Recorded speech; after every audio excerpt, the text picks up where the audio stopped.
En attaquant Uvira, le régime de Paul Kagame vient de s'enfoncer. Souvenez-vous, quand ils ont attaqué Goma, Bukavu par la suite, en prenant ces deux villes, la cause de la République démocratique du Congo s'est amplifiée dans toute la communauté internationale. Tout ce qui n'était que des allégations, tout ce qui appuyait Paul Kagame n'ont pas eu d'autre choix que de condamner le régime de Kigali. Et aujourd'hui, en prenant la ville d'Uvira, ils viennent clairement, quelques jours après avoir signé un accord supposément apporter la paix entre les deux pays, ils viennent de signer à Washington ce qu'on appellerait un accord de paix. Mais sauf que juste quelques jours après, ils sont à l'avant-scène en attaquant et en contrôlant la ville d'Uvira. Aujourd'hui, de façon claire et sans équivoque, le représentant des États-Unis à l'ONU vient clairement d'accuser le Rwanda sans embâche. Ils n'ont pas tergiversé en disant que non, voilà le Rwanda ou voilà la RDC. Ils ont clairement dit que le Rwanda est en RDC, le Rwanda contrôle le M23, le Rwanda est responsable des massacres et Kagame, c'est lui qui dirige tout ce qui se passe et que leurs missiles sol-air ont été installés et des drones d'attaque, des drones suicides ont été utilisés dans cette opération pour récupérer la ville d'Uvira.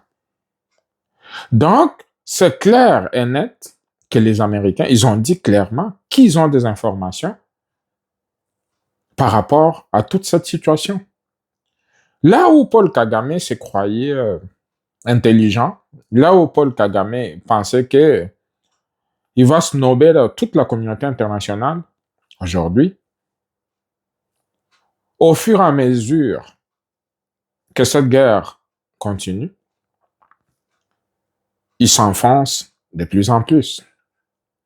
Puisque si vous regardez ce que les déclarations de l'ambassadeur des États-Unis à l'ONU, vous comprenez très bien que les Américains, pour la toute première fois, ont sans embâche dit ce qu'ils n'avaient pas encore dit à date. C'est vrai qu'ils ont toujours condamné le Rwanda. C'est vrai qu'ils ont essayé de rapprocher nos positions lors de la signature de ces négociations pour signer avec le Rwanda dans ce qu'on pourrait appeler de façon caduque, un accord de paix caduque. On se rend compte aujourd'hui que les Américains avaient plus d'informations que ce qu'ils laissaient entrevoir. Puisqu'aujourd'hui, ils affirment même qu'il y a 7000 soldats rwandais sur le territoire congolais. 7000 soldats sur le territoire congolais veut dire qu'ils ont un contingent important sur le territoire congolais.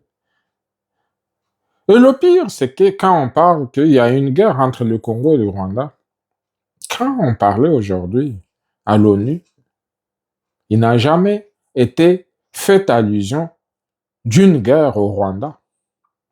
Tout se passe sur le territoire congolais.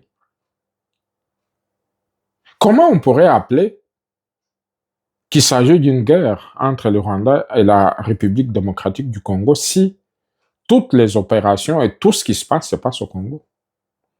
Donc, de façon claire et nette, les Américains viennent de charger le Rwanda. Et à partir de ce moment,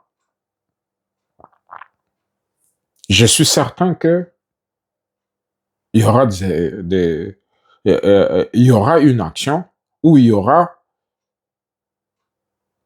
des attaques, où il y aura quelque chose qui va se passer.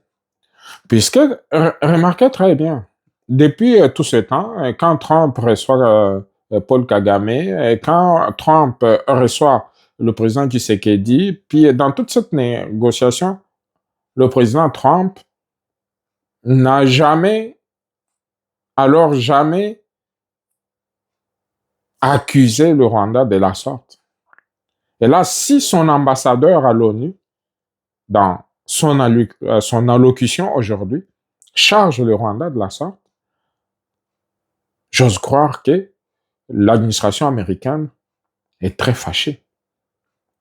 C'est comme un affront après que le président Trump se soit frappé la poitrine pour dire que j'ai fait cesser la guerre au Congo et que même pas 24 heures, la guerre reprend des plus belles et que, de surcroît, les Rwandais sont toujours sur le territoire congolais, renforcent leur position puis attaquent pour conquérir d'autres villes. Donc, de façon un peu plus claire,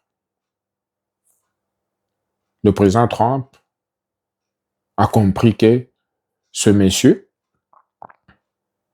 prend toute la communauté internationale pour des idiots. Puisqu'à partir de ce moment, nous attendons voir qu'est-ce que les Américains vont faire. Mais ce qui est certain, Kagame vient de s'enfoncer. Et ce qui va se passer à partir de ce moment va être encore plus que compliqué pour lui. Son ambassadeur à l'ONU, dans son intervention, il nous parle de Banyamulenge. Il nous parle du massacre de Banyamulenge, puis qu'ils sont en danger, que l'armée congolaise a fait ceci, cela. Mais sauf que lui-même, il dit que les Banyamulenge, c'est des Congolais. Les Banyamulenge, bien que parlant le Kinyarwanda, selon lui, c'est des Congolais. Mais si ce sont des Congolais, pourquoi lui, il vient intervenir au Congo? Un pays indépendant, un pays souverain.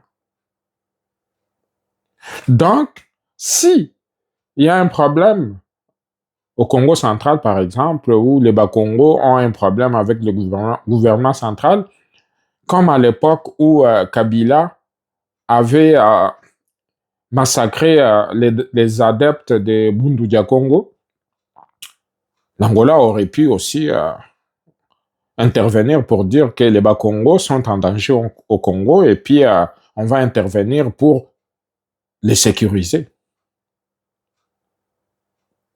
Non, ils ne l'ont pas fait.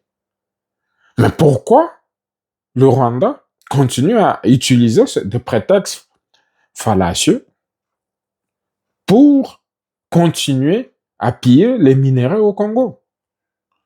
Ces minéraux qui sont en train de piller sous prétexte de venir chercher tantôt le FDLR, tantôt protéger les Banyamulenge, ça ne tient pas debout.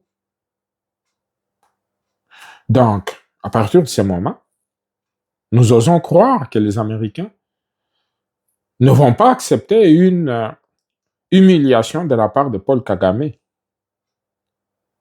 Donc, les dés sont jetés et on attend pour voir qu'est-ce qui va finalement arriver. Bonne soirée.